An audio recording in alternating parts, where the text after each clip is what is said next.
अम्मा बादु फ़अऊज़ु बिल्लाहि मिनश्शैतानिर रजीम बिस्मिल्लाहिर रहमानिर रहीम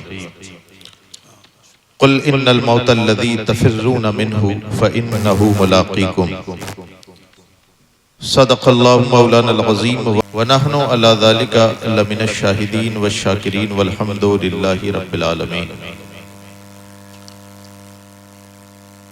मोहतरम हज़रात, आइए हम और आप सबसे पहले अपने और सारी कायनात के मरकज़ अक़ीदत हुज़ूर पुरनूर साहिब लौलाक सल्लल्लाहु ताला अलैहि वसल्लम की बारगाह में दुरूद व सलाम की नज़रें बावाज़े बुलंद पेश करें। पढ़िए बावाज़े बुलंद दुरूद पाक। अल्लाहुम्मा सल्लि अला सय्यिदिना व शफ़ीना व हबीबिना व मौलाना मुहम्मद तिब्बिल क़ुलूबि व दवाइहा व आफ़ियतिल अब्दानि व शिफ़ाइहा व नूरिल अब्सारि व ज़ियाइहा व अला आलिहि व अस्हाबिहि दाइमन अबदा। अभी मुझसे पहले हज़रत अल्लामा मौलाना मुफ्ती राशिद साहिब क़िबला ने क़ारी अब्दुल हफ़ीज़ अलैहि रहमत व रिदवान के ताल्लुक़ से आपको बताया।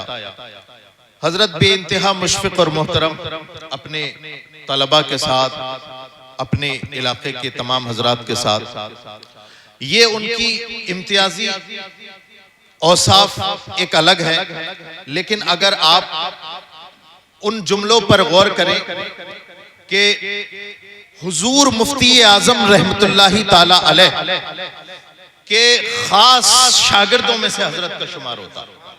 सुभान अल्लाह, सुभान अल्लाह। और अभी मुफ्ती राशिद साहब कह रहे थे कि मुफ्ती आज़म हिंद ने अपने साइन किए सनद पर। जी जी जी। आपने इस जुमले को बड़ा हल्का ले लिया और आप समझे नहीं इस जुमले की गहराई को।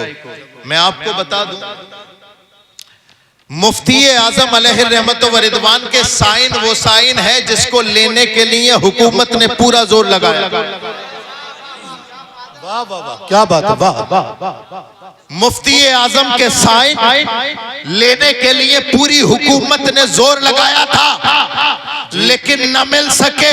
क्या बात है। और अगर मिले तो फिर क़ारी अब्दुल हफ़ीज़ साहब जैसे जियालों के नसीब में आए। जियालों के नसीब में वो ऐसी शख्सियत के मालिक अल्लाह रब्बुल इज़्ज़त ऐसे मुशफ़िक़ व मोहतरम असातिज़ा हमारे दरमियान में पैदा फरमाता रहे कि जिनसे आगे के जो है मामलात तय होते रहे। मोहतरम हज़रात, आप जरा गौर करें, ये महफिल जहां एक जय्यद आलिम दीन, जय्यद क़ारी, जय्यद ताली कुरान से वाबस्ता है, वहीं पर ये महफिल इस्लाह मुआशरा से भी वाबस्ता है।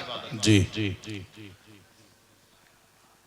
ये आज शामियाना लगाना, मिंबर लगाना, कुर्सियां सजा देना, आपका आना, ये इस वजह से है ताकि हम क़ारी साहब को ईसाले सवाब कर सकें। बेशक क़ारी साहब को ईसाले सवाब कर सके। नबी कौनैन सल्लल्लाहु ताला अलैहि वसल्लम ने 14 सदियों पहले ये बयान फरमाया था, असराउद दुआई इजाबतन दावतो गाइबिन लिगाइब। सरकार ने इरशाद फरमाया, ओ लोगों, सबसे पहले उस शख्स के हक में दुआ कबूल होती है जो वहां मौजूद है। अगर आप किसी के लिए दुआ करते हैं जी, तो ये मेरी बात नहीं, सैयद रेहान की बात नहीं, उलमा की बात नहीं, किसी मियां मोहम्मद का कलाम नहीं, हजरत मोहम्मद का कलाम है, रसूलुल्लाह की सनद है। अगर ऐसे शख्स के बारे में दुआए मग़फ़िरत की जाए जो वहां मौजूद ना हो, आमना का लाल फरमाता है सबसे पहले उसी के हक में दुआ कबूल। सुभान अल्लाह, सुभान अल्लाह। क्यों कबूल होती है? इसलिए कि उसमें कोई रियायत, रू रियायत नहीं होता, इफेक्टेशन नहीं होता, दिखावा नहीं होता।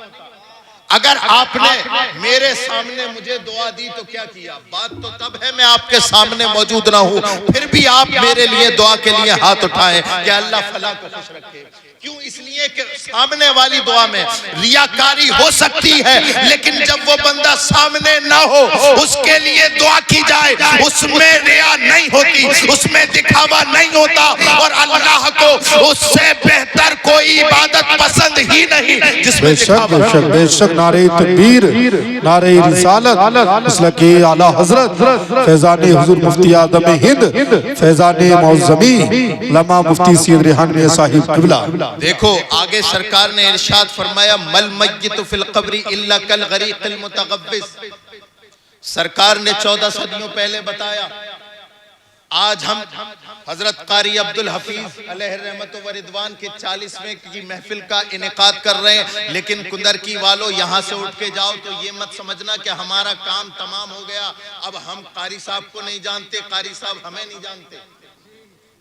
ये महदूद महफिल नहीं होती है, ये ईसाले सवाब की महफिल महदूद नहीं होती। सरकार की हदीस सुनो और तुम अपने जाने वालों के लिए, कारी साहब के लिए, जो अगर आपके वालिदैन चले गए हैं उनके लिए, रिश्तेदार चले गए हैं उनके लिए, उनके जाने के बाद क्या कर सकते हैं। रसूलुल्लाह की हदीस सुनो, सरकार इरशाद फरमाते हैं, मल मय्यतु फिल कब्री इल्ला कल गरीक़िल मुतगव्विस। सरकार इरशाद फरमाते हैं कि जब तुम किसी मुर्दे को दफन करने के लिए जाते हो और जब उसको दफन कर देते हो, पटले लगा देते हो, तख्ते लगा देते हो, मनो मट्टी उसके सीने पे डाल देते हो, अल्लाह अकबर कबीरा, ये न समझना कि वो मर गया है, अब वो तुम्हारी सुनने वाला नहीं है, अब वो तुमसे तुम्हारा उससे ताल्लुक खत्म हो गया है। बल्कि इरशाद फरमाते हैं, वो पड़ा पड़ा डूबे हुए फरियादी की तरह है।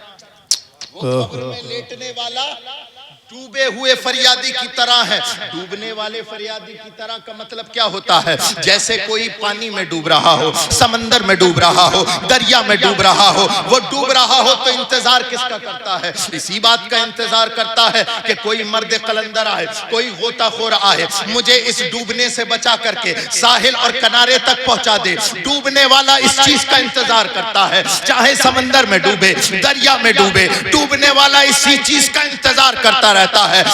मौला कोई आए, कोई तैराक आए, कोई गोताखोर आए, मेरा हाथ पकड़े और मुझे मरने से बचा ले। या रसूल अल्लाह, आपकी हर हर बात पर हमारा ईमान है, लेकिन या रसूल अल्लाह, आपने फरमाया है कि मरने वाला डूबे हुए फरियादी की तरह है, वो इंतजार करता है तो फिर किसका करता है? डूबने वाला तो पानी में, गोताखोर का इंतजार करता है। या रसूल अल्लाह, कब्र में चले जाने वाला मनो मट्टी उसके सीने पे पड़ी है, या रसूल अल्लाह, वो किस बात का इंतजार करता है? सुनहरी जालियों से आवाज आती है, यंतज़िरु इजाबतन तलहक़ुहु मिन हब्बिन व उम्मिन औ अखिन। सरकार इरशाद फरमाते हैं कि वो लेटा लेटा अपने बाप की दुआए मग़फ़िरत का इंतजार करता है, वो लेटा लेटा अपनी माँ की दुआए मग़फ़िरत का इंतजार करता है, वो लेटा लेटा इस बात का इंतजार करता है कोई हो मुझसे मोहब्बत करने वाला, नमाज पढ़ने के बाद मेरे लिए दुआए मग़फ़िरत कर दे। सुभान अल्लाह, सुभान अल्लाह। यहाँ से लेकर के वहां तक, इस कोने से इस कोने तक एक आदमी खड़ा होकर के बताओ 40वें के बाद कौन अपने माँ बाप के कब्रों